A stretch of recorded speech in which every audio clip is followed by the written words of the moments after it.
Figure it out. Hello, this is Adam Koralik from Figured Out Productions. The following video is a video of some kind, and I hope you enjoy it.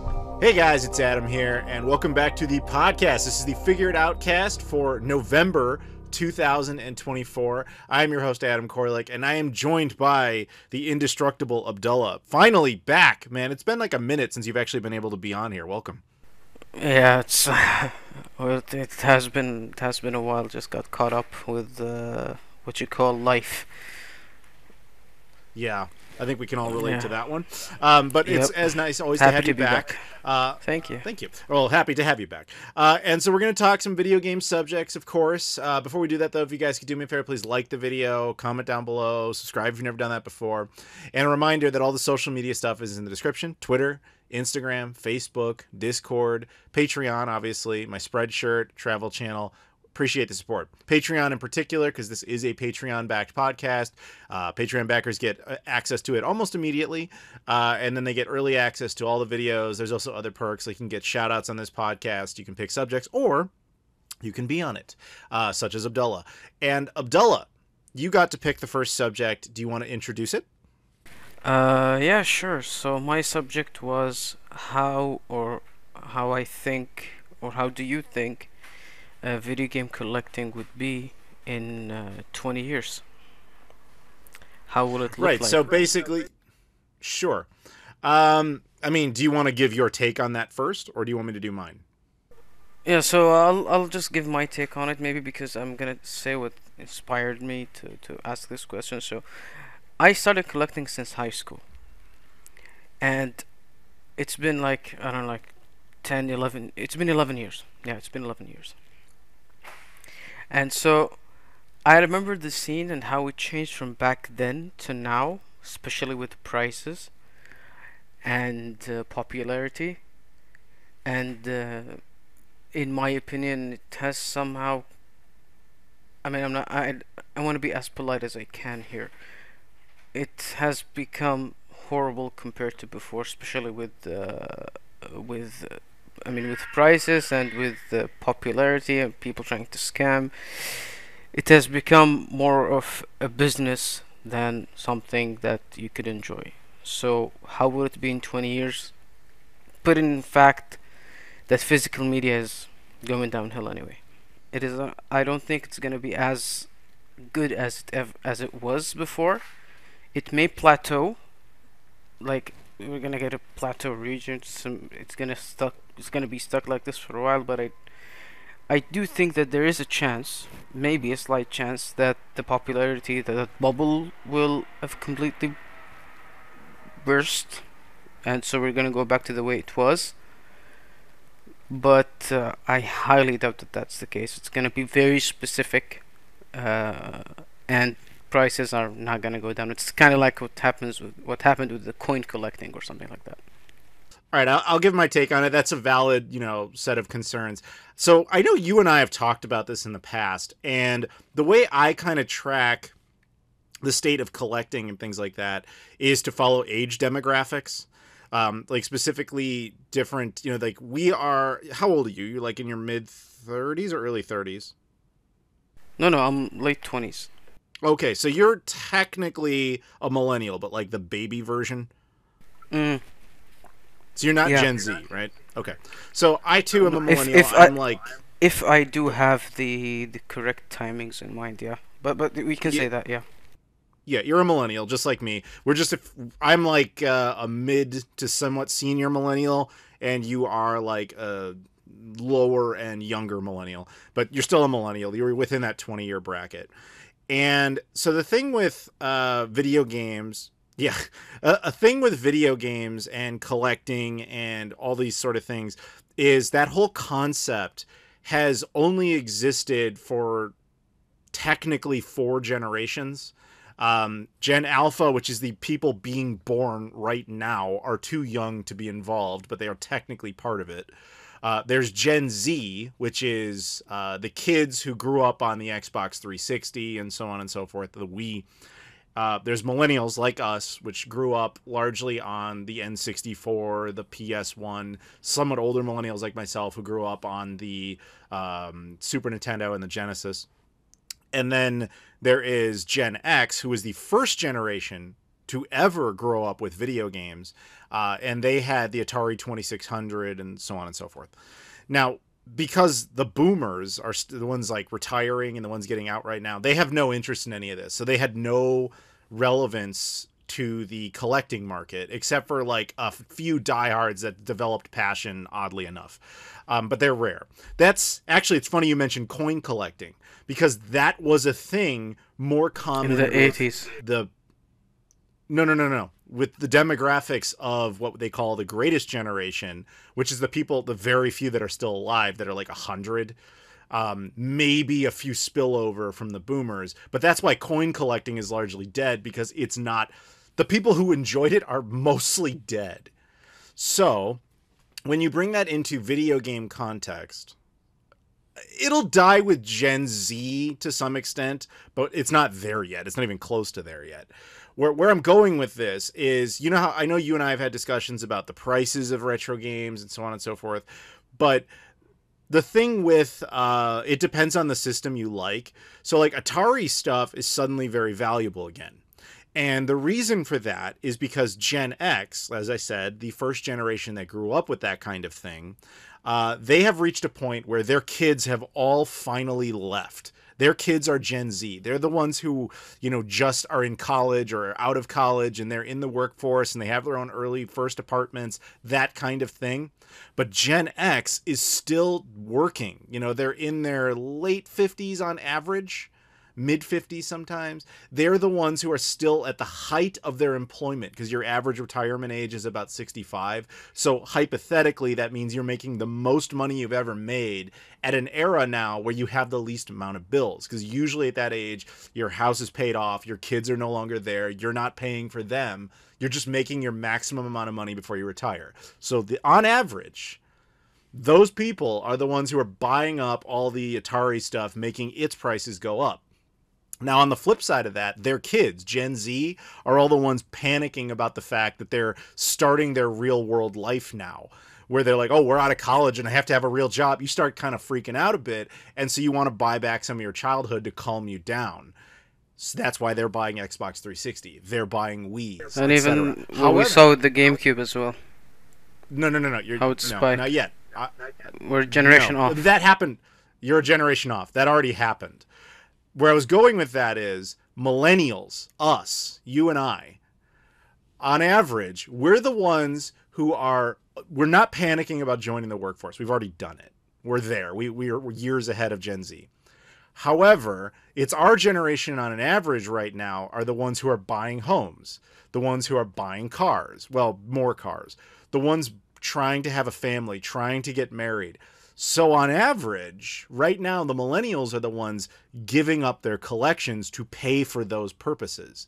So it's actually 6th gen stuff, a little to a lesser extent, but 5th gen and especially 4th gen stuff, so your Super Nintendos, your Genesis stuff, is starting to trend downward again, because it's guys like us who had that stuff and are getting rid of it. At least that is the use case for the United States. I'm not going to say that's for the whole world. It's an average trend. The reason, Abdullah, that I give you all of that backstory is where I think game collecting will be in 20 years. We already have a roadmap for it. In 20 years, I will be, assuming I'm not dead, I will be 57, the exact average age of the current Gen X game collector. And that means all the stuff that I wanted, that I got rid of, that I had as a kid and also got rid of, is going to shoot back up. That is when you're going to start seeing a spike again in your Genesis or Mega Drive, Super Nintendo, N64, PS1, GameCube, Dreamcast. That stuff will start going up again in 20 years. This is a predictable pattern where it gets weird, and this human race has not existed long enough for us to know this yet. What happens when Gen X, again, the first generation to ever have video games as children, is completely gone? When they no longer exist, what happens to their childhood toys?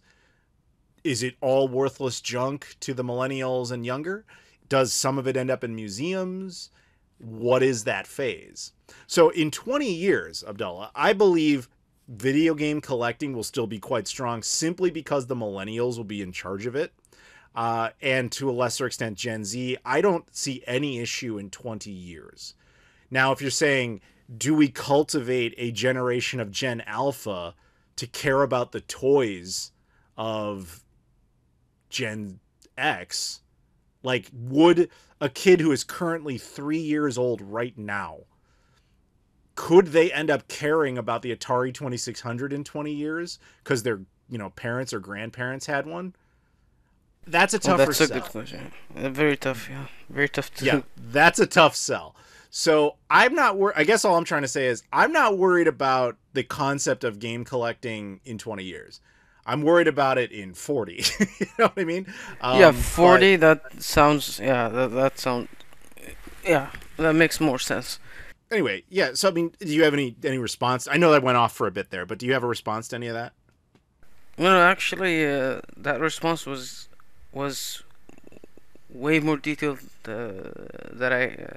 way more detailed than what I had in mind, which is pretty good. I never, when I thought of the question, didn't even think of it from that angle, and I think definitely that makes a lot more sense, which is why there's spikes that happen generation by generation, but we don't have enough data to know what happens when one is gone completely. Precisely. But if you but the coin collecting analogy, coin analogy is perfect. Yeah, go for it. Yeah, that might fit what's gonna happen if you see how the state of it is. Kind of seems to be the same thing about collecting in general, but it's just video games are a relatively newer form of media, or newer form of collectibles than things like coins, for example. You are 100% correct. And if I had to guess, I'd say that's where that will eventually go. Not in 20 years. 40, maybe 60. But there will come a time, most likely, where it's just... okay, here's a better example. Coins are a really good example, but let's give you another one. Like baseball cards, but like old baseball cards, the ones that came with like packs of gum that, were sold during the Depression, that kind of thing. So like there's a few of those that survive and they become super rare collectibles that only like the wealthiest people can have, like Rogers Hornsby or something. Like there was I don't remember the name of there's a few baseball cards that are like, a century plus old that are worth a ton of money. But the vast majority of those things were undoubtedly discarded and are just lost media effectively. And it makes me think the same thing will probably happen with video games. There will be a handful of them that survive and are always worth something, only to like a super elite type of collector. But every time it has to pass owners to a new generation, more and more of them will likely be thinned out and eventually eliminated outside the context of museums. And it's kind of sad to think that that's the natural trajectory of where stuff goes. But I mean, if you actually go and visit any sort of like Earth history museum about XYZ culture, they always have just a handful of relics of stuff must have existed in a higher volume at a different point in history, but it was considered worthless at a certain point and then is narrowed all the way down to just a few samples surviving. Yeah, that's just history. That's what happens throughout history. In every single culture, every single whatever happened, whatever it is, you'll just find just few survivors, and this is ultimately what I think you're pointing to. What's going to happen. I'm saying that eventually, not in our lifetime. That's the thing, though. Like, it probably won't happen in our lifetime. That's the whole point. We're alive to make it function. And this isn't meant to depress everybody out there, by the way. Like, my point was, but it's reality also. It's reality. Your toys will outlive you, but not indefinitely, effectively, is the point I'm trying to make. So, like, I collect a lot of stuff, right? Like, you watch the channel. I have a lot of junk, and I say junk lovingly. But, like, I know that this stuff will physically outlive me because it's plastic and it will endure. And there will be future generations that will enjoy it in some context, whether it's resold to somebody or it ends up in a museum or whatever ends up happening to it. But I'm not naive. Like, a large part of the reason this stuff survives at all is because I chose to take care of it. You know, like even the weirdest stuff, like up to the Sega Pluto, all the way down to like some sports garbage that I'm just sitting on. You know what I mean? Like it's there. I'm the custodian of it while I survive, and that's part of the responsibility, I think, of being a collector. Is not, I don't know, maybe that's a different mentality on collecting. There are people that collect kind of for the endorphin rush of having something new. There are people who go at it because they think, oh, this is a fun thing to do for a little bit until I'm not interested anymore. But then there's those of us in the, I guess I would call us the museum camp of mentality, that see ourselves as preservationists of history. And that's why we must own these things, because if we don't, nobody else will. And I'm not saying literally nobody else will, but in some cases that is true. I mean, that's the kind of the idea behind internet archiving. I know this doesn't affect you because you live in the UAE, but in the United States, Congress recently turned down the National Video Game Museum's like requests to basically video game preservation rights, which was a huge blow psychologically. So if they're not sanctioning it, then it gets even harder to do. So guys like me that are doing that independently become that much more important to the general preservation of human history. But at the same time, oh yeah, go ahead. Yeah, it's still part of history. I mean, I didn't know about the thing with Congress, but it's a big blow. I mean, whatever it is, it's still part of human history, and it's an advancement. And it's a big part of human history. It shaped the lives of so many people. I agree. And I said, so basically that's a side story, but like when that whole thing came up, that was posted in my Discord and people were like, this is terrible, blah, blah, blah, blah. And I was like, guys, everybody calm down. 100% guaranteed this will change. You know the problem? Congress is all boomers. Of course they don't see value in this. Give it until Gen X and millennials are the ones overwhelmingly running Congress. That stuff will change overnight, because here's the funny thing. I'm not trying to talk politics. I'm really not, because it's not the point of this at all.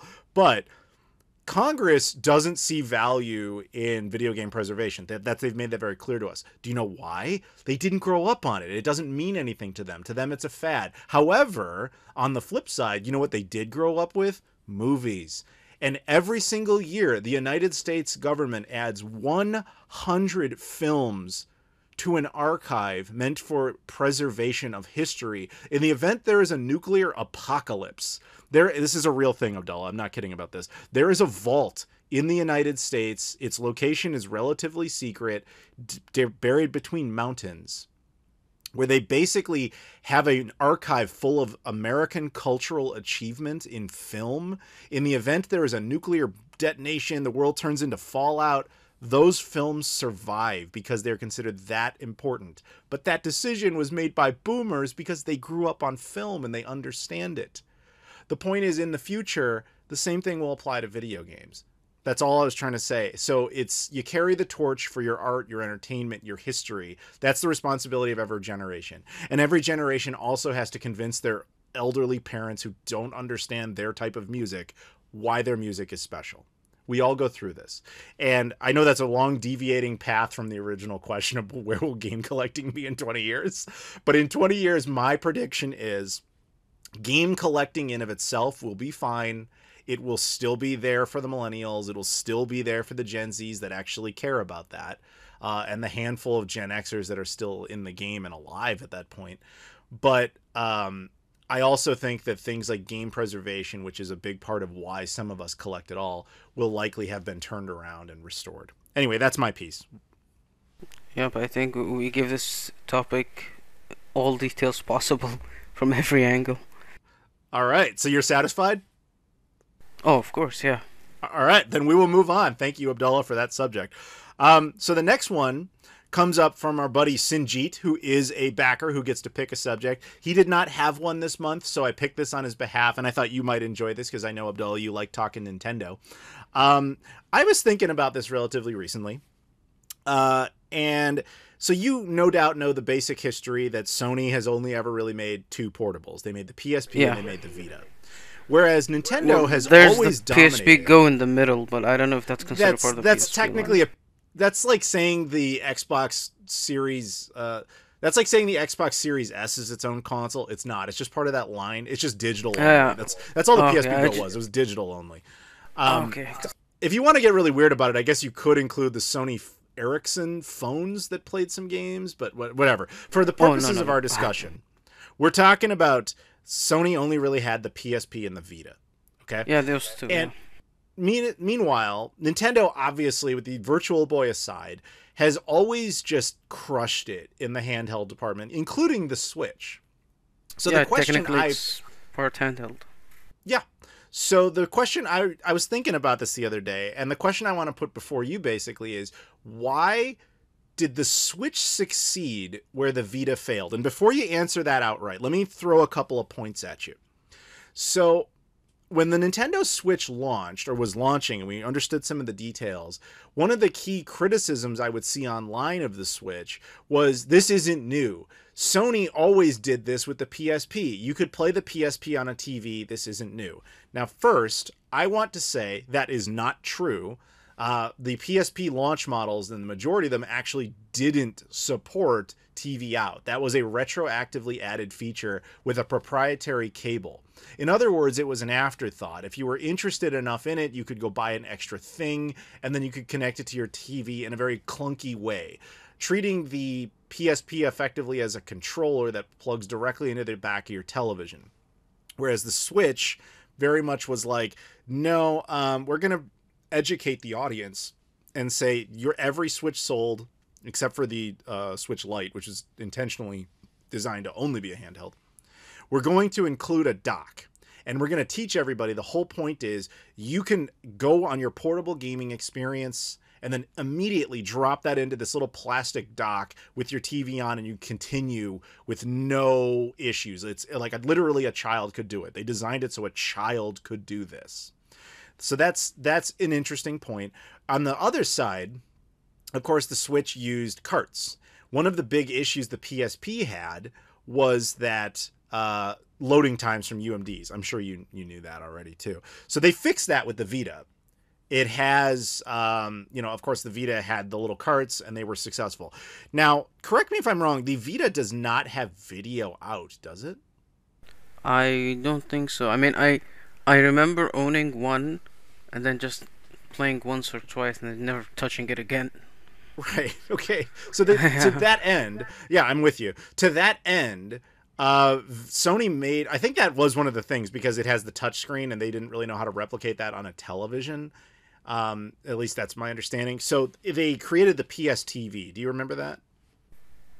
The PS, yeah, that I know. Yeah, it was like this little, PlayStation PlayStation TV. It was like a little phone-sized box that could play Vita games. But what they didn't tell you until after you already got it, or maybe somewhere deep in the press kit, by the way, most of the games don't work on this because they require touchscreen, and we have no way to support it. So they didn't, and that thing just kind of died a sad life. But if you hack one, they're more interesting because it has better compatibility. Anyway, that doesn't matter. So the question I wanted to present to you is, why did the Switch do everything so right and the Vita just couldn't do it? Why did Sony not learn the same lessons? Because I look at the Switch and I see every single thing Nintendo did with it is kind of aping off of the failures of the PSP and the Vita, in the sense that all the criticisms that the PSP and the Vita got were, I want to be able to play it on a TV, I want it to use carts, I want to have a pick up and go experience, and Sony wasn't really giving it to people. It's like Nintendo learned all that and did it, where Sony didn't. I don't know. Your thoughts? Well, if I'm not mistaken, the price was high when it got at release time. I'm not quite sure about that point though. Number two, I remember that there was the issue with the memory cards with the Vita. Oh God, yeah, I remember that. Yeah, so yeah, that's one. That's a big point. An obvious one would be the whole. I mean, I could just tell you, okay, because it's Nintendo, they've got the Mario, the Zelda. That's definitely something. It plays a role in this, and the Switch is a hybrid console, made simple, like you said. I mean, not the whole clunky way that you could do it with the Vita, right? No, you could do it with the PSP, not the Vita. the Vita, you could play game, you could stream something, I think, with the Vita, if I'm not mistaken. Oh, was it a digital? Oh, that's right. You're right. You could try to stream it through a PS4, couldn't you? Yeah, I think PS4, something like that. I remember, but the, still, it was. But the fact that you and I don't know this and it wasn't this obvious, that's exactly your point. I'm assuming. Yeah, yeah. that's exactly it. Didn't. I mean, I'm trying to think if there was a reason for me to get a Vita or not. Maybe the only reason was because I still can't know if I bought it for a specific game or not. I think I only bought it because there was a Sonic game that released for it, the racing game, and I wanted the console, but because of that, it was some. I don't remember something releasing for the Vita that made it stand out. And with Nintendo, then there's not much. Not much to say. Obviously, you get your Mario, your Zelda, the Nintendo IPs. By themselves, play a significant role, exclusives and all that. And I would probably attribute the console was kind of weird. It felt like a phone, but it wasn't a phone. I think you could put a SIM card in it, if I'm not mistaken. There were it had something like a 5G thing. Yeah, I remember that. Yeah, I used to get confused. It felt like the console didn't have a sort of identity, like a proper something that defines it very well. It felt like a minivan. It was just trying to do everything. Like, okay, that I get you. Yeah, kind of like that. I remember when I got mine. I used to want to emulate games on it. Okay, I wanted to emulate GameCube and play it on the go. I thought it was a powerful console, but still, with the prices and all of that, it just. I think it released at a relatively high price. I'm not sure. Was it $250 or something? I actually just looked it up. I just looked it up. It was actually $249.99 in the U.S. back in 2012, which is the same price. I think the Switch launched. Did the Switch launch at $250 or $300? I don't remember. I think 300. I believe it's 300. But they were 5 years apart. So that's, with inflation, I'm going to say that's probably about the same. That's fair. About the same. They're about the same, but adjusted for inflation. Sorry, go on. Yeah, and the simplicity of the Switch, the way it's marketed as hybrid console, it's designed to work as a handheld and the home console. And I guess that was the biggest appeal as well. And then again, I repeat, the simplicity of how it looks. Just a dock. Put the Switch in, you're done. They made it look very simple, very easy, which is appealing, especially to the casuals. Yeah. I mean, I sit here and I think that I think you're totally on, and I'm sitting here like trying to retroactively correct the Vita in the model of the Switch. Like, what could I do in 2024, knowing everything I know now about why the Switch worked? If I had a time machine and I wanted to do this, what could I, and I suddenly had authority, could I go back to Sony and be like, here's what you got to change? What would I do? And I think what I would do is be like, okay, you got the games on a card. That's great. You should continue to do that. That was actually a good idea over the UMDs. Get rid of the stupid proprietary memory stick. That is going to absolutely kill your system. The reason they did that is, aside from the fact that Sony loves their own proprietary formats, and the other reason they did it is the memory stick, which was an SD card competitor that Sony created for the PSP. They at least allowed the public to buy those for like SD card like purposes. And that's actually how the system got hacked. So I'm guessing that played a large role in why they didn't want those proprietary sticks to have anything to do other than the PS Vita. But that was really, really dumb because it basically shoehorned people into this format. Yeah, no one can do that but Nintendo, of course. Yeah, well, Nintendo didn't even do that. Nintendo just used standard SD cards. In general, those limitations only work. Nintendo gets a pass on the weirdest things, but yeah, I'm with you on that. If I am actually genuinely shocked that the Vita did not natively support video out after they clearly decided to add that to the PSP later. And that was like a high demand feature. And why they didn't put that into the Vita just the way the Switch did, I will never know. Because that would have been huge.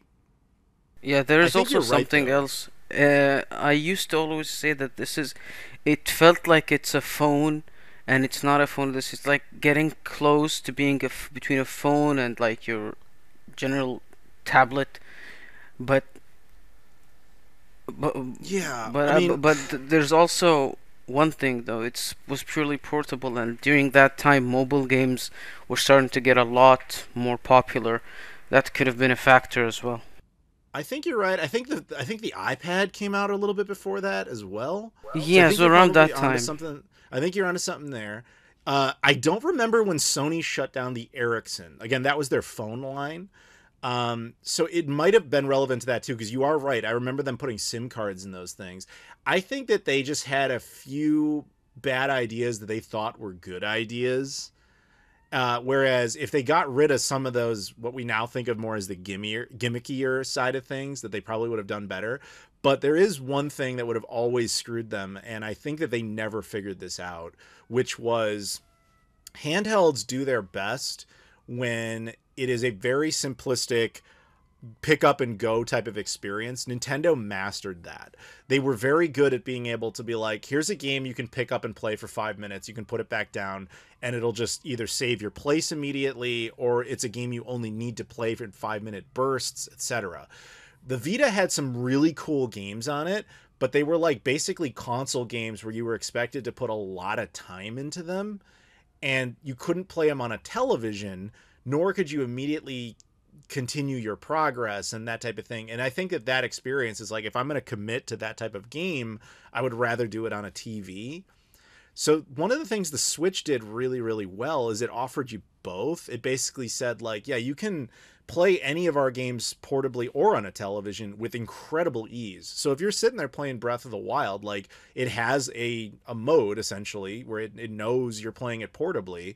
So it caters to that. But if you link it to a television, it basically says, okay, we'll use a little additional processing power and you can connect it right over. So if you're effectively just sitting there being like, this is such a cool game, I really like it, but I wish I could play it on a TV. Oh, right, it's a Nintendo Switch. I can just drop it in the thing and immediately I'm playing it on a TV. Oh, I'm going to go to bed. I'm going to bring it with me. I'll just take it out, put it in the Joy-Cons, and off I go. They just made it so easy to do that. And I think that those things combined is probably why the Vita didn't work, to Sony's infinite frustration. I looked up some numbers on this actually. So, you know, the PSP sold like 85 million units. It sold way more than I thought. But the Vita only sold like 10 million. It's like Wii U numbers. Oh yeah, Wii U's like 13. Yeah. So the Vita was something like 10 to 12, something like that. So I think the Wii U actually outperformed it, which is actually insane now that I think about it. But yeah, I think with the Vita, everything, it feels like a project where a bunch of people had ideas, but then those people left and other people were stuck carrying their ideas when it was no longer the focus. You know, like, you're totally right about the phone thing. That probably didn't make any sense anymore, but they had to keep it. The tablet thing didn't make sense anymore, but they had to keep it. Somebody convinced them that no, it's a portable, so it should always just be portable. So they got rid of TV out, which was a stupid thing. So they decided the PS TV, but then they realized because of how they had built the Vita with the touchscreen and all that, they didn't know how to make that work on a television, so they couldn't. Whereas Nintendo actually figured that out. Like, the Switch's screen, you can touch it, it's interactive, but I don't think any games actually require you to do that to play it on a television. So, or if they have that feature, they at least compensate you by allowing you to do it with a controller as well. I mean, I could be wrong, but I don't think there's a single game on the Switch that only works portably, right? The other way around, yes, but I can't think of one, no. Okay. Wait, you're saying there's games that only work on the TV? Yeah, there are games that work on the TV but don't work on a handheld, as a handheld thing. I mean, like what? Here I'm comparing, if something doesn't work on the Switch Lite, that means it has some sort of limitation. Really? I had never heard that. Yeah, I am not. I can't think of, but I do believe that there are some Switch games that do not work on the Switch. Wow. Okay. See, that I did not know. That's actually like breaking news. You know, like I had no idea. I'd never heard that before. Okay. Well, that's actually an interesting point. But so for the majority of stuff, then at least Nintendo gave you that cross compatibility. Whereas in Sony's case, when they kind of gave you this latter attempt, you know, with the PSTV, I do remember kind of famously, it only like half the titles would even boot. So I don't know. I guess I'll switch it up now. No pun. Would you like to see Sony make another attempt at a handheld, or do you think they're just done with that? It would be interesting, but with the Switch there and Nintendo still in the market, it would be difficult. But if they do, I don't really think so. But if they do, they're gonna have to try a lot more harder than they did with the Vita, because that was a flop. But Yeah. I would love to see something from Sony like that. But then again, Do you have any you already got the interest? PS5. Oh, sorry, go ahead. Sorry? Well, that's where I was kind of going with it. Do you have it? No, I was going to say that's where I was going with it. Do you have any interest in the PS Portal?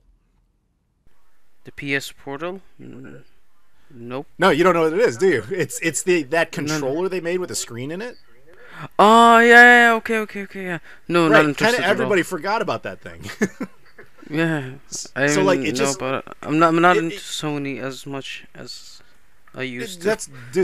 That is fine, but that's kind of my point, is that people forget that thing even exists. I often forget it even exists. I don't have one, but it's basically, I think that was Sony's maybe version of testing the waters a bit, but I don't think they would do a dedicated standalone unit anymore. Maybe just more like that, you know, allowing the gaming experience to work portably as well. We'll see, Yeah, you know, that- what the future. Go ahead. Yeah, I mean that might be the case. Yeah, because even Nintendo doesn't have a dedicated handheld anymore. Like, you could say the Switch Lite is a dedicated handheld, but ultimately the Switch console is a hybrid. So not even I agree. the idea of having a pure handheld, I think, gets rough, especially with the whole mobile experience, the mobile games on your smartphone. Yeah. Kind of made consoles be more home oriented, I would say. I agree with you there. Any other thoughts on this? Nope, not much. I mean, I was thinking of the Steam Deck when we talked about handhelds as well, but I guess That's that's true. another topic. That's a different topic. Plus, that thing didn't fail, so it's, you know. But Yeah. maybe we'll save that for another time. Although we have talked about it in the past, but it's interesting to maybe revisit it now that it's been out for a minute. But another time. So all right, we'll wrap that one up. Thank you, Sinjeet, for that subject. Now we're going to move on to a round of shout-outs. The following people are Patreon backers, and they are at the level in which they get a shout-out. So that would be Loke, Michael Kelly, Sega Steve, Tim Inman, and Trey Wagner. Once again, that is Loke, Michael Kelly, Sega Steve, Tim Inman, and Trey Wagner. If you want to sign up at any time on Patreon to get a shout-out, to pick subjects, or even be on the podcast, again, there's a link in the description to make that happen. So Abdullah, of course, who is on the podcast, thank you very much for joining us on You're this welcome. episode, and I will catch you next time, man. All right, take care, guys. And we're back. So everybody, we have a new guest on the show. I would like everybody to be introduced to Luke. Hi, Luke. Welcome to the show. Hello, my name's Luke. Yeah, All right. I've listened to the show. I try to listen to the podcast every time it comes out on YouTube, at least. So thank you very much for joining us. And so because you're on the show, you got to pick a subject. And would you like to introduce your subject? Yes. All right, So- go for it, man. So, what are your realistic expectations for the 10th or 10th generation of game consoles for Nintendo, Xbox / Microsoft, and Sony / PlayStation? Okay, so we're going to have to break that down, obviously, one at a time here. First, so Nintendo isn't about to make a 10th gen console. They're about to make a 9th. They're a whole generation behind. The Switch is still an 8th gen system. So but fair enough. Basically, what the question is the next generation of hardware from all the manufacturers. Of those three, Nintendo, let's start there because they're going to be next. I actually think it's very realistic to assume that we're going to see the Switch's successor in as early as April 2025. I actually think that's a realistic possibility. As far as the system itself, I would expect kind of something along the lines of like maybe a PS4 Pro, but in the sense that it's also portable. I think that Nintendo is going to stick with the Switch's capabilities, the idea of portability and then easily being able to dock it to a television, but then they're going to have a few new tricks up their sleeve, new ideas in nearly a decade of feedback from the Switch, as weird as it is to think about that. They no doubt have come up with new ideas and things that people would like to see improved. Of course, from third-party developers, one of the big issues was the system being underpowered for what they needed it to be. So it wouldn't surprise me if they try to utilize the dock to be a little bit more capable when attached to the system. Maybe additional processing power, whatever it is. That would be kind of a rough guess of what I think Nintendo will do next. And I do think that that's kind of around the corner. How about you, as far as Nintendo is concerned? I guess what I was curious about one thing is, do you think with the like they learned their lesson from like the confusion between the Wii and the Wii U, being just quote a tablet add-on, if you remember from your Wii U 2 years later video? Oh, definitely. I mean, the thing with the Wii U, though, is that it bore the sins of the Wii. Like, the Wii was a success, but it wasn't trying to cater to gamers. It was trying to cater to everybody else. The Switch has mass appeal, and when it's with Nintendo, when they have a successful system, they try to basically just kind of improve on it. They don't make drastic changes until they fail. Or at least fail in their own eyes. Like, the GameCube in Nintendo's perception was a failure. So that's why they essentially repurposed it as the Wii. But when something is successful, they try to attach themselves to that success. Hence, they went from the Wii to the Wii U. Or a better example where something did work, the Game Boy to eventually the Game Boy Color / Game Boy Advance, where they just kind of stick with it and upgrade it periodically. In the case of, say, the NES, we literally just got the Super NES, the SNES. And the same goes for the N64. Like, everybody else was doing CDs, and Nintendo said, no, cartridges are tried and true. That was a success. We're not going to change the formula. So that's why they did it. They didn't change to discs until they really created the PlayStation as an enemy and realized that was a problem. Nintendo doesn't really change unless they have to. So I would expect that to be kind of just the Switch, but like an upgraded, substantial version. Like, not a Pro model, but like, basically, I expect backwards compatibility with the Switch. I expect it to still use a form of physical media in the form of little carts. I think there's some realistic expectations. They might do something with the dock to squeeze more power out of it. But yeah, I'm not worried about them doing what you suggested, only because the Switch wasn't a failure. And did it finally surpass the PlayStation 2 sales? No, it's still behind. Actually, it's still in third place. It hasn't even beaten the DS yet.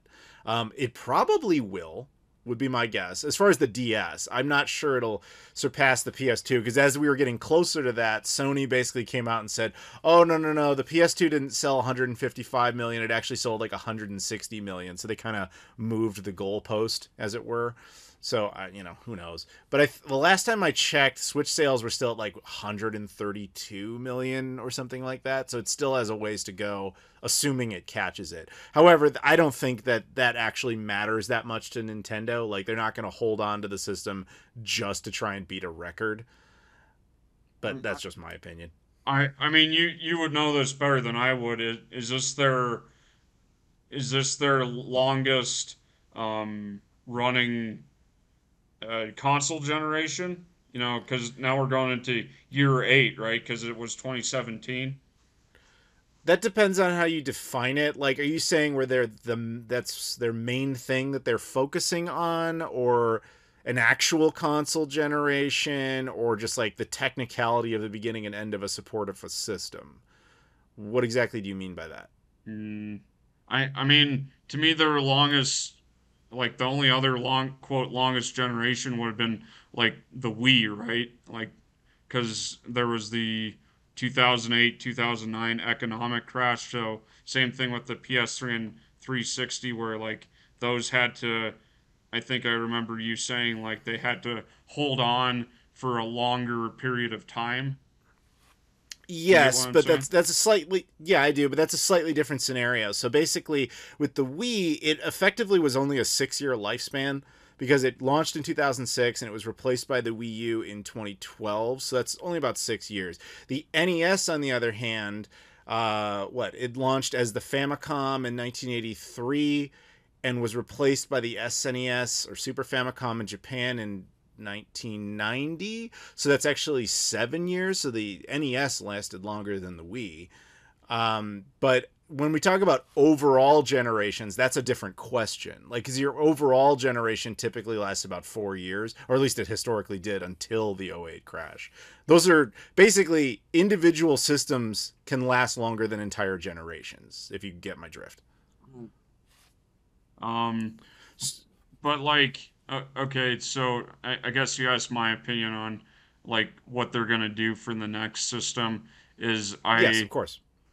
I like in my own personal opinion, like I love my Switch. Like I'll buy games just to have the physical carts. Like I haven't bought any digital purchases on my Switch, even though my brother gave me like a $60 gift card for it. I refuse to uh, buy any digital purchases on it.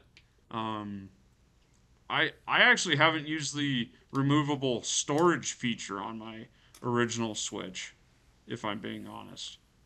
Like like The removable storage feature. Are you talking about the SD card? yeah, the SD card. Oh, Like okay. like the 32 gigabytes has been sufficient actually, mainly just for save data and whatnot. Right, right, right. But Of course, and patches and so on. Yeah.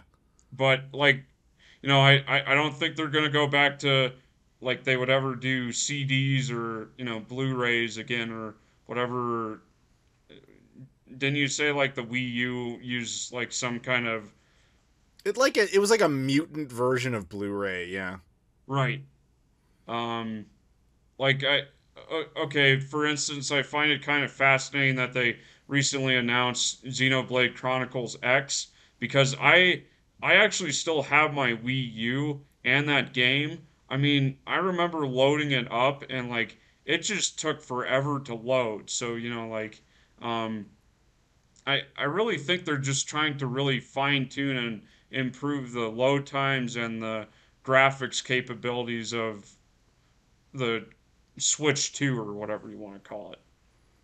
Yeah, I think with the case of at least in the Wii U version, they knew that. That's why they let you install the game. It was unique amongst most games on the Wii U. They actually let you install that one if you had the memory for it. But yes, I agree with you. I'm sure they spent, because that game came out on the Wii U, what, like 8, 9 years ago? I'm sure they did a lot of optimization for the Switch version. I mean, that would make a lot of sense. Right. You do present a good point though, because it makes me think like, what other optimization efforts will they make for the Switch games, the original Switch games running on the successor? Because so one of the cool things about the Switch is that it was partially built with Wii U conversion in mind, because they basically knew they were going to be pilfering the library, so they made it relatively easy to do that. So it makes me wonder if they're going to kind of keep that in there or if they're doing something else. I mean, that's purely speculative, but yeah, it's kind of an interesting thing to think about, actually. Like I it, to me this is kind of related, but so I looked up the net worth of, like Nintendo, Sony, Microsoft, Sega, Apple, but like Nintendo as of yesterday is worth like an estimated $59.56 billion, and so like they're doing better than they ever have, like coming off like the back of the Wii U, right?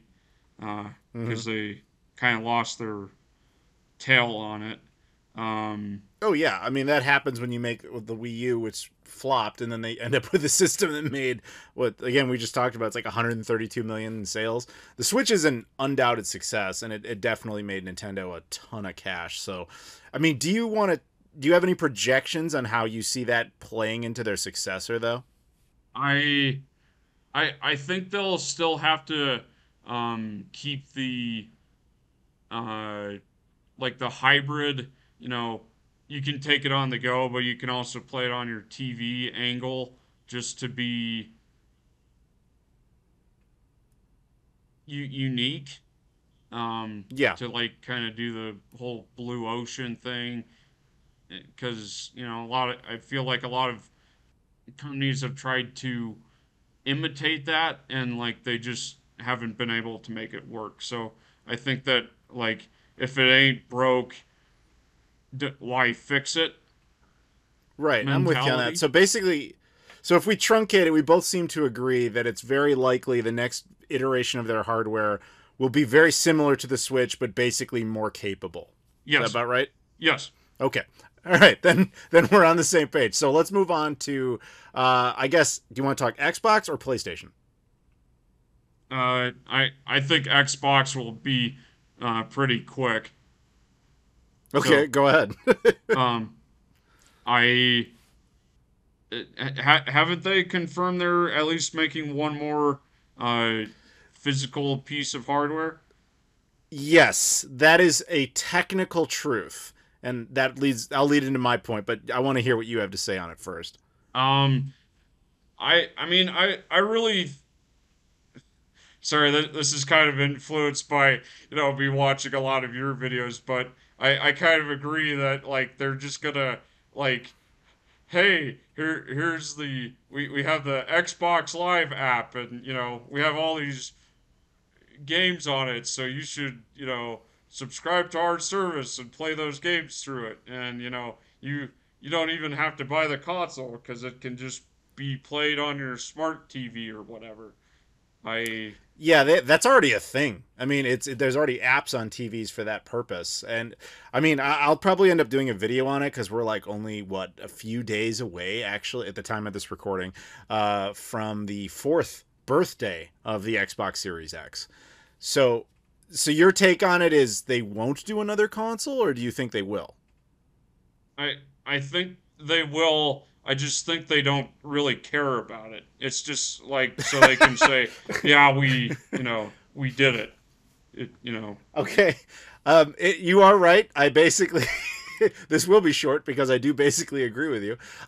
I think the only interesting angle to what Microsoft will do next, because I totally agree that I think they're largely going to focus on Xbox as a service, being integrated with apps and all that sort of stuff. So I think that the only thing they might do that they might call a console would be like some little tiny box that could even be like a USB thumbstick that they're like, this is the new Xbox. You don't need a big machine anymore. Plug it into your phone, plug it into your TV, plug it into your computer, and that's the new Xbox. And they try to treat it like it's a feature instead of a bug.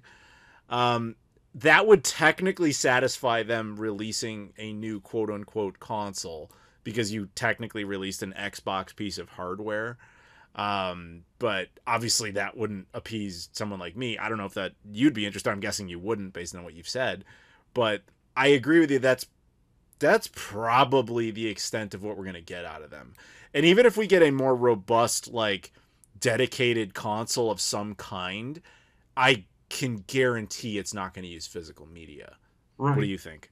Right. I mean, I have a Xbox Series S, so like just the digital only. So Yeah. may, maybe I'm talking out of both ends of my mouth right now, but I literally only use it to like play Fortnite right now, if I'm being honest.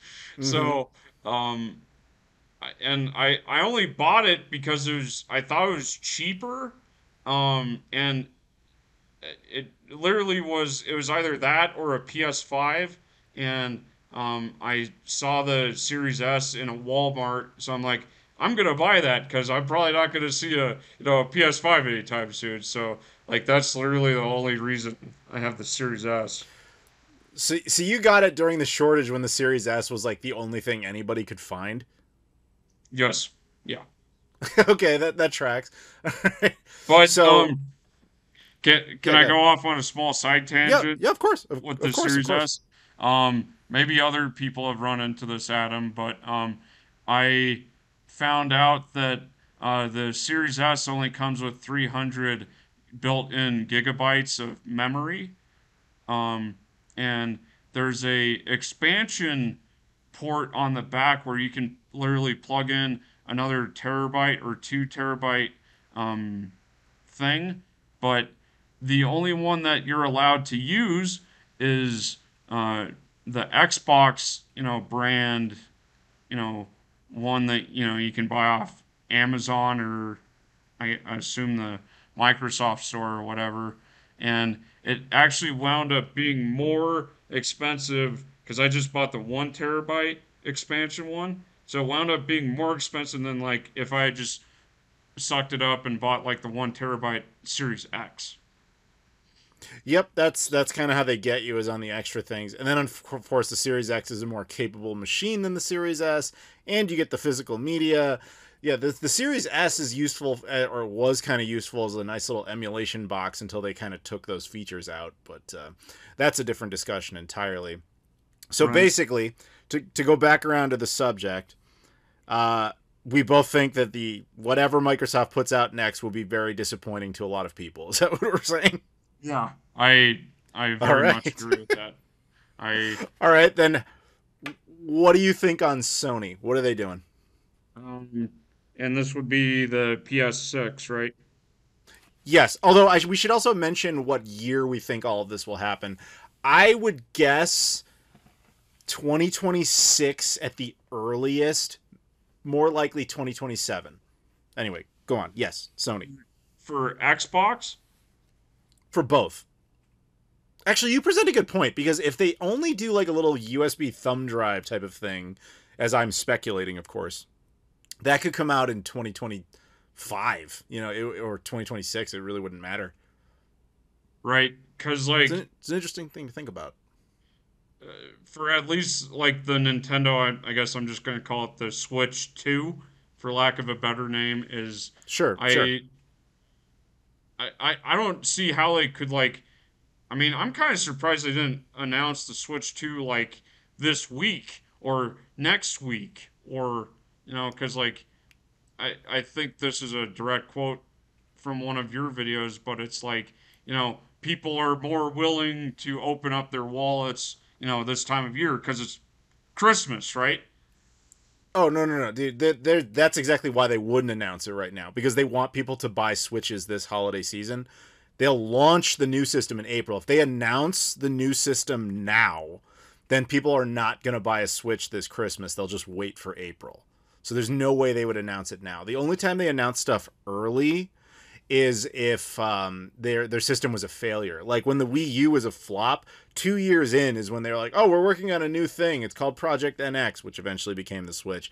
They will not announce this until they're almost ready to release it. That's just Nintendo to a T.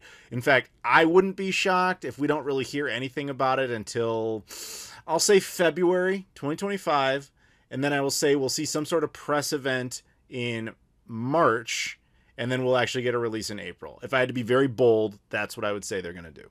But I could obviously be wrong. So, forgive my poor memory. Did the original Switch like launch in what month of 2017? March 3rd, 2017. Oh, okay. So that's not Yeah, unprecedented. That's not no, unprecedented for them. it isn't. For them, it's Nintendo. I think that they actually kind of want that because they want to eat the last of the previous holiday season and then have no competition throughout the majority of the year, which does actually have a strategy to it, especially when they are like trying to live in a bubble away from Sony and Microsoft. So there is a mentality that, but that wasn't the question though. Like, focus on Sony. What do you think they're gonna do? Okay, sorry. No, you're Um, good. So, this is the PS6, I guess. Yeah. I personally Wouldn't it be think wait, that side note? Wouldn't it be weird if they called it anything else? If they're like, this is the PlayStation Beyond, I think it would really like screw us all up. Like I a PS6 is the obvious name, but I just think it would be funny if they just gave it a totally different name nobody was expecting. But anyway, go on. well, like, okay, sorry, I, I feel like I'm stealing from it, points you brought up in your videos, but like, I think this was your PS5 Pro video, but like, I Okay. really think that they're gonna like, if they were smart, they'd like, hey, we're gonna bundle this in with GTA 6, so like, we have learned our lesson from the debacle that was the PS5 Pro, so you get your physical media. The disk drive comes attached, and it will play your Blu-rays, and it will play PS1, PS2, PS3, PS4, PS5 games. It's fully backwards compatible. Um, because like I really think they're like in the like the blowback they got from the PS5 Pro. I really hope brought them back to the drawing board where they're like, guys, our brand's kind of in trouble right now. So what do you think they're gonna do with PS6 though? They're just gonna make one that comes bundled with GTA 6? So I think it's gonna have physical media. I would hope Really? so. From the Well, blowback they that got. might you might want to save that for the next subject. Because do you actually think it's gonna have physical media? Do you actually believe that, Well, or do I you just want that? I guess I want that, but I mean I'm hoping they haven't. I don't think they've made the physical PlayStation 6 units yet, and they're like No, no, still no. They doing the certainly haven't. they're doing the R&D phase. So maybe it's early enough to say like, the the blowback we got from the PS5 Pro. We should really stick the physical media uh, thing as part of the whole bundle. I mean, S- um, is that your only prediction for PS6? Is that it'll be physical media based? yeah. I mean, Okay. sorry, I, Don't be sorry. There's no reason to be sorry. There's nobody right or wrong here. This is yeah, predictions. I I mean, you just, could predict that it's going to be built on lobsters. I have no idea. It could be right. It could be insane. It doesn't matter. yeah, I just think that, um, I really think they're kind of in the, like the PlayStation 3 or mindset. At least I would hope they are right now, where they're like, we kind of need to save our not our brand but our image right now.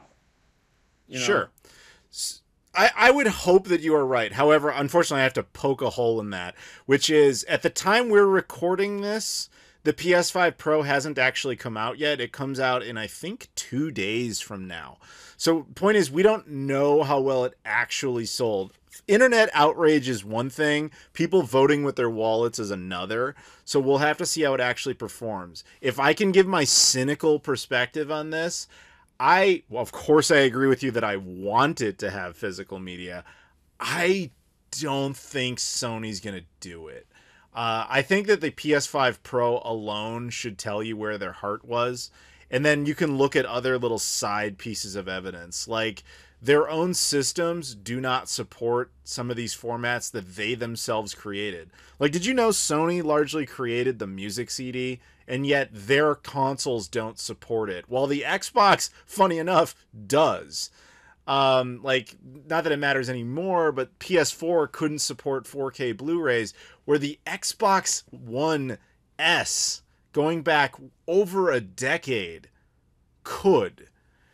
And now, even though Sony is still the creator of Blu-ray, it is their format. They made it. They're already starting to phase it out in a lot of ways and start shorting down productions of it, like particularly with burnable media. But I guess my point is I think Sony's corporate interests have changed in what they care about prioritizing, and I think that they see no more money in format wars. And therefore they don't see a necessary incentive for this, especially if they believe they can lock people into PlayStation's ecosystem and sell them the games digitally. But I would argue that that is a very short-sighted belief, because if you lock people into a digital ecosystem that is the PS6 in this case, and you're saying, okay, all the great new PlayStation experiences can only be had on our box, and you can only buy them on our, digital service, which isn't even buying because it's not really property, it's a rental effectively, then you've effectively just created a weaker PC and given everybody no incentive to get it, especially when even Sony now cannibalizes their content for PC ports. I was thinking about this a lot lately. I actually went to my Discord and I asked everybody what games were exclusive to the PlayStation this year that Sony actually was involved in, aside from Concord, which doesn't even exist anymore. And everybody's response was only 2 games. Helldivers 2, which came out back in February, so it's not super relevant anymore, and Astrobot, which is admittedly a cool game. But if that's all you have to offer me to buy a PlayStation 6, in hypothetical scenario, is 2 games a year, one that was fine and one that's actually surprisingly good, and you're probably going to bring them to PC anyway. In fact, I think Helldivers is on PC now that I think about it. So really just Astrobot. Like, if I had come to you and said, hey man, the PS5, I'm not going to put a disc in it, so PS5 Pro effectively, there will be no disc drive, so you have to completely just buy it for just the digital content, and the only game this year worth checking out that you can't play on another system or a PC or anywhere else is Astrobot, would you put down $800 and then still have to buy the game? Yeah, I would not buy that, no. Thank you. That's the point I'm trying to make, is a disc drive isn't just for guys like me who care about physical media. It's also about opening up what the system is capable of doing and giving you a better value and better options. Not only can I, use it to watch movies or play music CDs depending on the system, I can also buy used games. I can adventure more into what other games are, borrow them from friends, kind of that older thing that us millennials did as children. That allows us more interest in sticking with the system. But if you go all digital, at that point you are just a low-end PC with no options. I mean, even though I don't play games on PC, I see that there is internal competition. There is Steam, there is GOG, there is Epic, etc. Technically there's piracy, if you shouldn't do that, but it's there. Those are options. That's all I'm saying. Whereas PlayStation would be a locked ecosystem, not offering me any worthwhile experiences I can't get anywhere else. Do you know what I'm trying to say? Right. So I looked this up too. Sony right now is worth $90 billion. I remember in your Wii U video saying how they had lost, reported a net loss of $2.1 billion around that year. I think that was 2014. Oh, dude, that was over a decade ago. Yeah. So are they net profitable again? They're definitely good now. They restructured successfully. They're fine. There's no threat of Sony going under anymore. It's more like, let me rephrase it this way.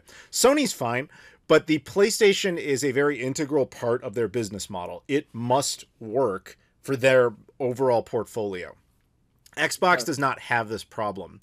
And the reason they don't have that problem is the Xbox brand has never made money in its now 23 year of existence. Yet Microsoft is currently the most valuable company on this planet, valued at over $3 trillion. 3.12 in other words, trillion.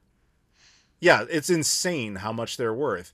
But the point is, the Xbox failure is meaningless to them. It has never made them money, and in spite of that, they're still up there. They don't really care which way it goes. Whereas Sony kind of needs it to work because it's very significant for them. Which is why I'm like you. I would hope they recognize that the benefits of having physical media in there outweigh the negatives of like the oh, we're losing some hypothetical money on having to build disk drives and having to support disk-based platforms, having to distribute to manufacturers or retailers, all that sort of stuff. They'd have to be like, I don't know, man. I hope that they are smart enough to recognize that a locked ecosystem where you're not offering anybody any great incentive to be there is not a good idea. It would be a different story, hypothetically, if the PS6 was an all-digital platform and simultaneously offered nothing but absolute banger exclusive experiences. But I will guarantee you that is not the case. Right. Do you have any disagreement on that? Well, can I just use a more recent example of like Absolutely. personal? Okay, so like, I still have my PS4 Slim, and like one of the main reasons why I was interested in buying a PS5, not the Pro, just the PS5 from one of my coworkers is because I wanted to play Horizon Zero Dawn Forbidden West, but it I looked it up and it actually came out on PS4, and so I literally just bought a physical used copy of Forbidden West, and now I literally have no need or want to buy a PS5 now.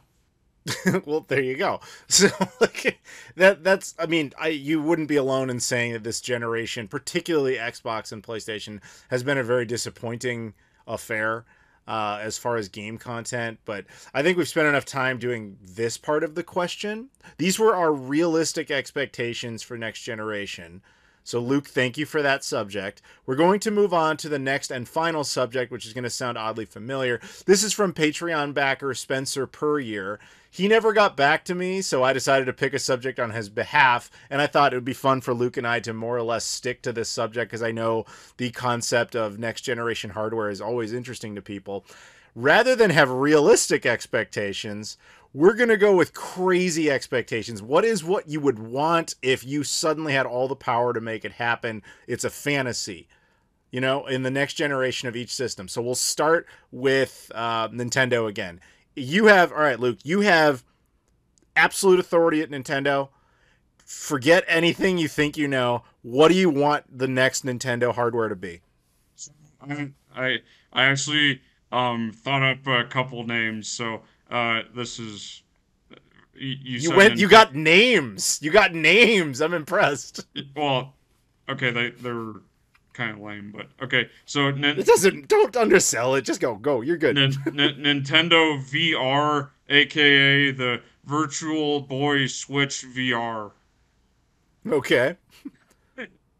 I mean, this is all fantasy, so you have absolute power. You can name it whatever you want, man. You could call it the Nintendo Luke. Yeah. You can go nuts. But they like release the, this is the true version and what we imagined in 1995 when the Virtual Boy originally came out. Yep. A true VR experience, and you'll be able to play Mario Tennis and wasn't there like a water slide game or something? I kind of Water World, the movie, actually has a game on there. Yeah. Yeah, and I was the original Wario Land. Wario Land. Yeah, Wario Land. Yeah. Was on that. Yes. Yeah. But I don't, okay, sorry, getting back to the Switch 2, but like I don't, I mean they're so nuts that maybe that, like with Nintendo Music and whatnot, maybe they will release a VR headset Nintendo brand or whatever that's like a limited edition or whatever, so it's like, okay, well, here's this option, and it's not like what's kind of an interesting point about you saying that is Nintendo has always shied away from anything to do with the Virtual Boy until relatively recently. I assume you heard they have this new museum in Japan, and they have like a whole section on the Virtual Boy. They even sell Virtual Boy merchandise. So I actually kind of dig this idea of basically, instead of, how PlayStation VR was a thing or still is a thing, I don't really know. Seeing Nintendo actually manage to pull that off in that way would be really cool. I will admit that. That would be really neat. Go on. Sorry. Um, but yeah, I just think that they like, they tried the whole motion control nonsense with the Wii, and like, I mean, what else can they do? So it'd be like, to me, VR, but like they don't force it on you. It's like a headset add-on or whatever. Yeah, Um, basically the PSVR without giving you headaches. right, right. Okay. So that's your Nintendo idea. What do you got for Microsoft? What would you want them to do? I mean, they have stupid amounts of money. I really think that like they like realistically like they I mean, God, even Apple originally recently came out with a VR headset. Like Microsoft should do a VR headset that integrates with Xbox brand features or whatever. I mean, They were. Do you remember the HoloLens? mm, No, I don't blame you if you don't. So that was basically what Microsoft announced and showed off at E3 like years ago. Like we're talking over a decade ago that was going to be their VR thing, and it just like never happened.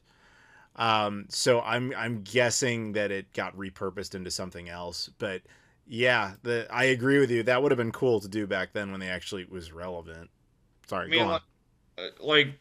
sorry, once again, like they tried the whole motion controls with like, the Kinect, and then they tried to force it on you with the Xbox One, and like the whole Don Matrick era or whatever, and like that Yep, just yep. blew up in their face. So like, like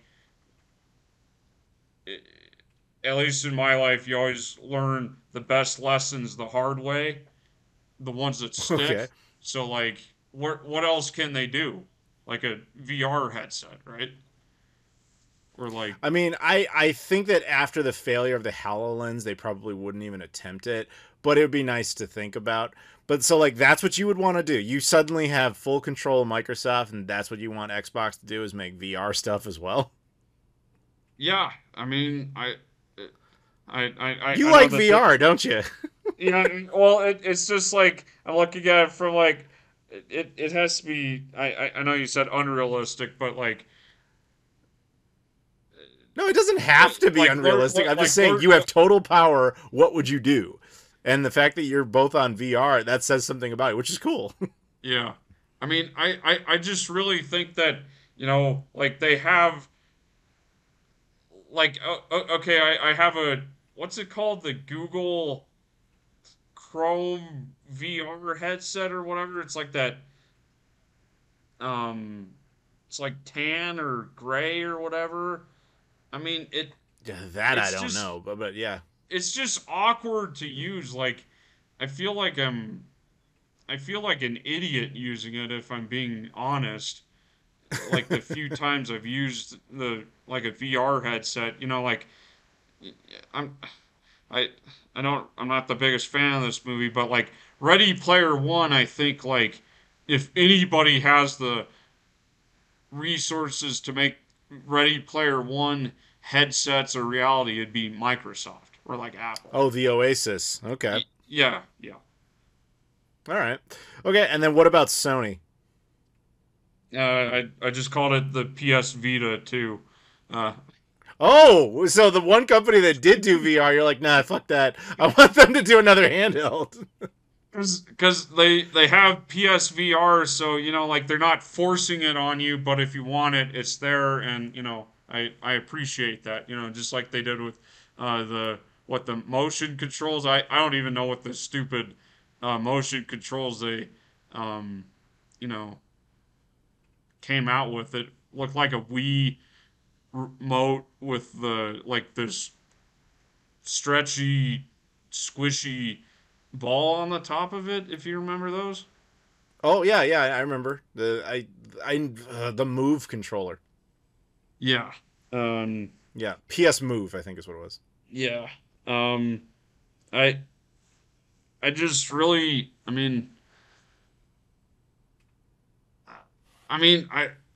okay, so unrealistic. I like they should make the PS6 with, better graphics capabilities and whatnot, but it's fully backwards compatible PS1, PS2, PS3, PS4, PS5. Like, okay, I recently bought a PS3 Fat Edition and I stick in a PS2 game and it says, "Oh, you can't play this game on this system." I'm like, "Great. It's I Okay. just wasted $100." All right. I like that. All right, I'll give you my answers kind of real quick here. My Nintendo like Ultimate Console or my next one, where fantasy is an option, just do whatever.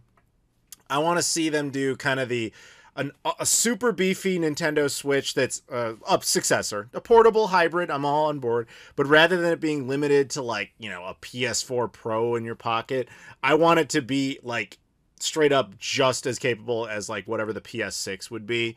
I want it to be something that's like super competitive hardware wise, also dockable, and I want it to have a series of cartridge slots on it so that it can play my legacy NES, SNES, N64. I want it to have a more modern disc drive so it's also capable of playing GameCube, even if it has to. It's Wii U, as well as of course Switch backwards compatibility. I want perfect backwards compatibility, the ultimate Nintendo system that's actually beefy. That's what I want out of them. And obviously Virtual Boy, because I agree with your idea. I'm going to give it to you. It's got a VR headset and has Virtual Boy backwards compatibility. Just bring it on. Microsoft. I want the next Xbox to be a physical disc media beast that has, again, total backwards compatibility with all legacy content. I want it to be, super next gen. I want it to be using 4K Ultra HD Blue. Actually, screw that. I want it to go to the next optical format. There's like a new optical format that can hold like 300 gigabytes on a disc. I want it to be using that. I want to get rid of stupid patches and DLC and all that garbage that we're so used to. Get rid of that. And I want it all to be pre-done, built on disc. Budget is no concern. I don't care. It's Microsoft's money. And then Sony, basically the same thing. But again, this time all PlayStation support. And I want them to make worthwhile exclusive content. This goes for Microsoft. With Nintendo, it's a given. They're going to do that. I want all three of them doing that. I want all three of them making physical media a priority, not just for what I think is actually their actual benefit of the value of the package, but also for the purposes of video game preservation, history, and the right of ownership with complete editions of the games. And no stupid locked, files through like, oh, you have to buy the disc brand new or whatever. You can't buy used games. None of that kind of garbage. No stupid proprietary add-on that's required like the Kinect was at one point. None of that type of dumb stuff. That's what I would want to do with all these. But again, that's a fantasy. This is a throwback to your Wii video. You would want perfect compatibility with the Wii, especially, right? Oh, for sure. Like, you got to have that, because otherwise, what's the point of any of this? All right. I think that will do it for that subject. So a huge shout out to Spencer Purrier for picking that. Luke, I want to thank you very much for joining me, and hopefully you can come back and join us again in the future. I want to give a shout out to Abdullah for joining us earlier. Shout out to Sinjeet for his subject, and also shout outs to the people who get shout outs. Loke, Michael Kelly, Sega Steve, Tim Inman, and Trey Wagner. But again, Luke, I want to give you another shout out here, dude. It was very cool chatting with you. And anything else you want to say? Oh, you should tell people where they can find you. What's your channel and all that sort of stuff. So I actually have my own podcast. It's called Reptilian Insider News. I just kind of cover like alien abductions and kind of, I guess, subjects near and dear to my heart. Where like I'm a very big fan of the TV show The Curse of Oak Island, so I'll say critique them from time to time. But yeah, mainly just my podcast, Reptilian Insider News. But I'd also like to thank Adam very much for giving me the opportunity to come on his podcast, and am very grateful for that. And I have been listening to you, man, for uh, since I was in college, almost 10 or 12 years ago. And Oof. you've been a Thank you. very uh, big inspiration for, me starting a podcast and a YouTube channel and whatnot. So I Well, just wanted first to thank you for that. First of all, you're welcome, and I'm honored. Thank you very much for that. Secondly, I'll put a link to his. I wasn't expecting it to be on alien abductions. That sounds actually pretty awesome. I'll put a link to that in the description so you guys can check that out. And also, question for you before we go: did you enjoy being on here, and would you recommend it to other people? A very fun experience. I I'm a very big fan of your channel and content, and you strike me as a very just down to earth, person, and you say, you say what's on your mind and whatnot, and I very much appreciate that in this day and age. So yeah, I would Well, recommend people, take that chance to come on your podcast. Yes. well, thank you. I appreciate that. All right. Well, that was very nice of you. All right. So, with that, I'm down to earth. Yet you're doing alien abduction stuff. So, like, somewhere there's a joke there. I'm just not really sure what it is. But It's anyway, so the thank you the very much. experience was out of this world. There you go. Perfect. There you go. We'll Yeah. go out on that. So thank you very much, everybody out there, for listening. Again, Patreon-backed podcast, so if you can support the show at any time, appreciate it. Links to that in the description. But in the meantime, like the video, comment down below, subscribe if you've never done that before, as well as check out all the social media stuff, again, in the description. Twitter, Instagram, Facebook, Discord, Patreon, Spreadshirt, and Travel Channel as well. Appreciate the support so much. Thank you guys for watching, and I'll see you all later.